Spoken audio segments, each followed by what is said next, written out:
بسم اللہ الرحمن الرحیم۔ السلام علیکم ورحمۃ اللہ وبرکاتہ۔ عابد راجہ چینل کی طرف سے آج میں اپنے دوستوں کو رسول اللہ صلی اللہ علیہ وآلہ وسلم کا ایک فرمان سناؤں گا۔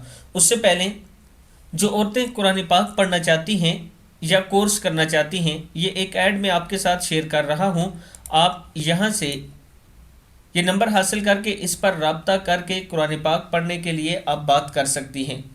انشاءاللہ اس کورس میں سورہ بقرہ، سورہ رحمان، سورہ کہف، سورہ واقعہ اور یاسین اور آخری پارے کی کچھ صورتیں یاد کروائی جائیں گی۔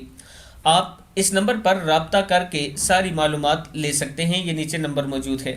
تو شروع کرتے ہیں آج کا لیسن۔ بسم اللہ الرحمن الرحیم۔ کھانے کے بعد وہ کون سا عمل ہے کہ جس کے کرنے پر اللہ رب العزت خوش ہوتے ہیں؟ حضرت انس بن مالک رضی اللہ تعالیٰ عنہ فرماتے ہیں کہ رسول اللہ صلی اللہ علیہ وآلہ وسلم نے ارشاد فرمایا، اللہ تعالیٰ یقیناً بندے کی اس بات سے خوش ہوتے ہیں کہ وہ کوئی کھانا کھائے یا کچھ پیے، پھر وہ اس پر اللہ تعالیٰ کی تعریف کرے۔ ترمذی کی حدیث ہے کہ اللہ تعالیٰ اس بات پر خوش ہوتے ہیں کہ بندہ جب کھانا کھائے اور اس کے بعد اللہ کا شکر ادا کرے، اللہ کی تعریف کرے۔ میں اپنے دوستوں سے گزارش کروں گا کہ اپنے رب کی تعریف کیا کرے، اللہ کا شکر ادا کیا کرے۔ آپ دوستوں نے اس ویڈیو کو آگے ضرور شیئر کرنا ہے۔ السلام علیکم ورحمۃ اللہ وبرکاتہ۔